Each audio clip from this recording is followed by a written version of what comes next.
दोस्तों, आज की कहानी है ननंद रानी आपको प्रॉब्लम क्या है। चलो दोस्तों, कहानी को शुरू करते हैं।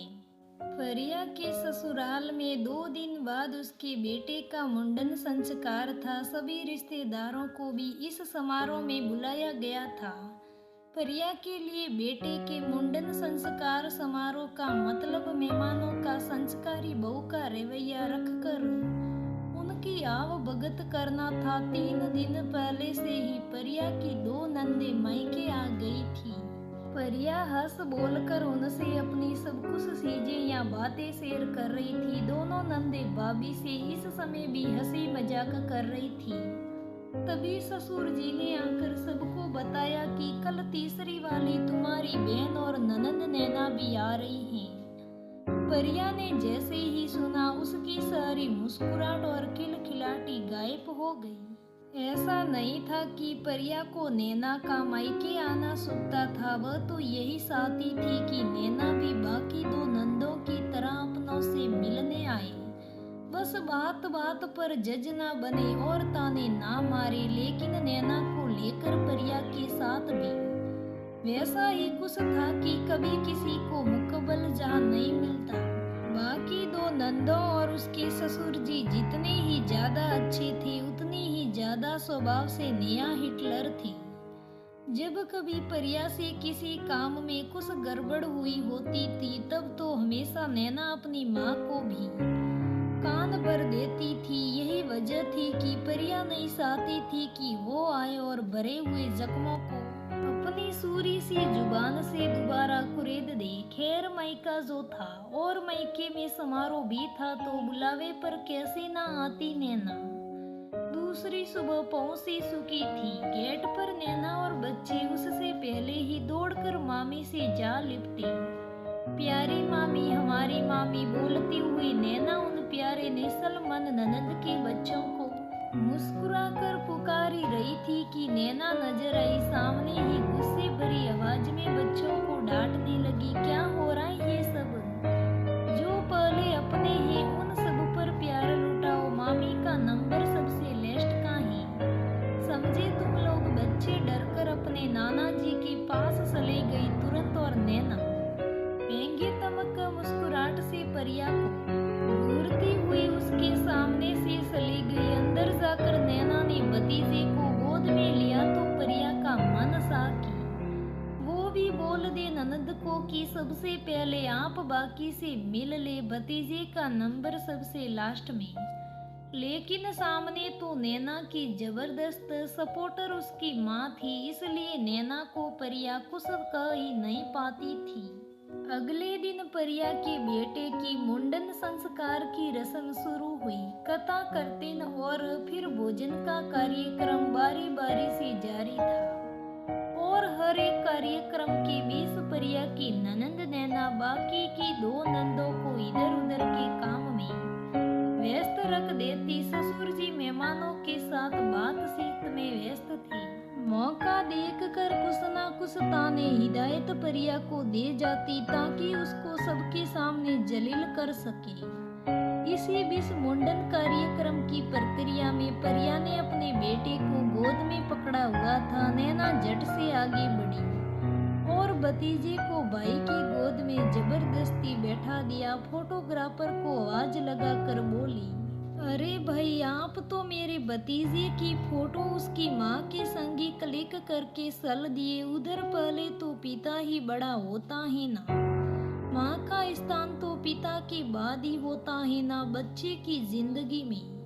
चलो अब भैया और भतीजे की फोटो क्लिक करो। दोनों नंदों ने कहा। भाभी, आप भी भैया और भतीजे के साथ खड़ी हो जाइए। तभी नैना तुरंत बोली, नहीं, वो नहीं हो सकती। क्या पूरी एल्बम में वही सही रहेगी?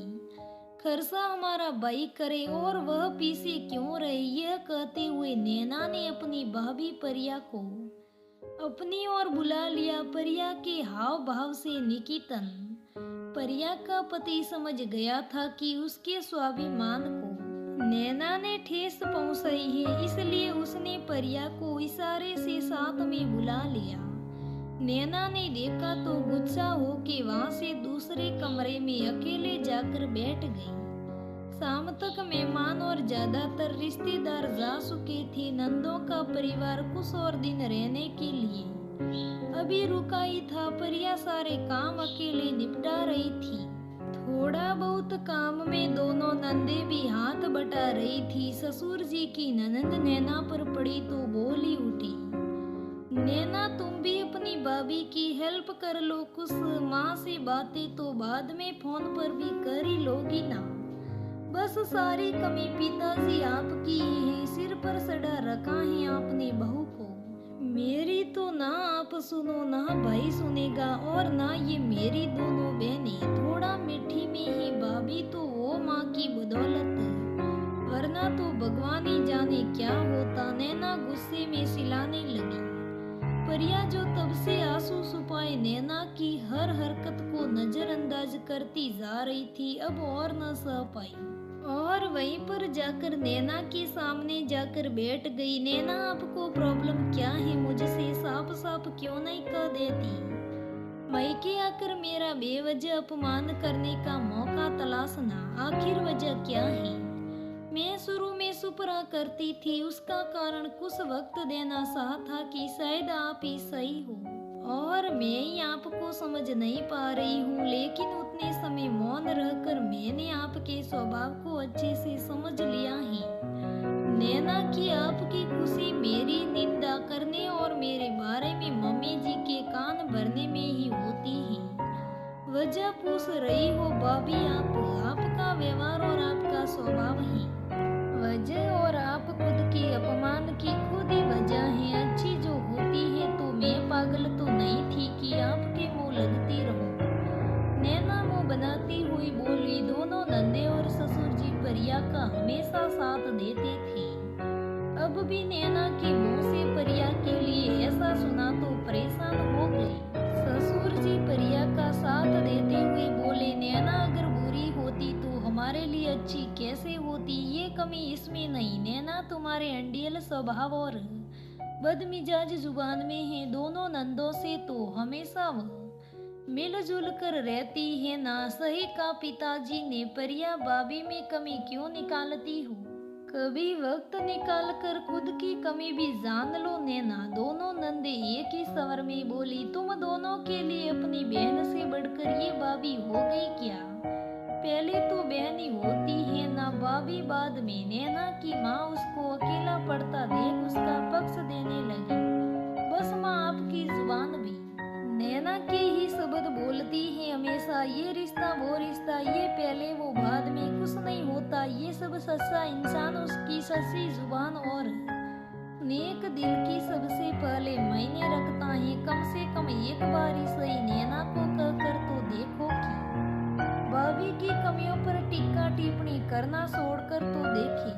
फिर कहना कि भाभी बुरी है। ये वजह कुछ और ही थी। दोनों नंदे माँ से गुहार करने लगी। महाबहू की बातें तो नजरअंदाज कर ही देती थी, लेकिन अब बेटियों की बात कैसे नकार देती। नैना को ही सबके सामने नसीहत दे ही डाली। नैना एक बार कोशिश कर, दूध का दूध पानी का पानी। इनको भी समझ आ जाएगी कि बहन गलत है इनकी भाभी। नैना ने जब माँ से ये नसीहत सुनी तो खुद ही हार महसूस होने लगी। अब तो जो माँ साथ देती थी उसने ही एक कोशिश करने की हिदायत दे ही दी थी। चेहरे के सारे तेवर उतर चुके थे। नैना से एक नए व्यवहार की उम्मीद लिए परिया अब अपने ससुर जी पति एवं दोनों नंदों और पहली बार अपनी सास का निष्पक्ष उसका साथ देने के लिए मन ही मन धन्यवाद कर रही थी। दोस्तों, कहानी से सीख मिलती है कि ननंद भाभी के रिश्ते को प्यार से सजाकर जोड़ना चाहिए, नैना की तरह नहीं तोड़ना चाहिए। इस कारण उन ननंद भाभी का रिश्ता ही खराब नहीं होता, पूरा परिवार टूट जाता है और ऐसी नंदे अपने माँ बाप का बुढ़ापा भी खराब कर देती हैं। इसलिए दोस्तों, आपसे मैं कहूँगी कि ऐसा नहीं करना चाहिए, मिलजुल कर रहना चाहिए और प्यार से रहना चाहिए। दोस्तों, कैसी लगी मेरी कहानी कमेंट करके ज़रूर बताना। धन्यवाद दोस्तों।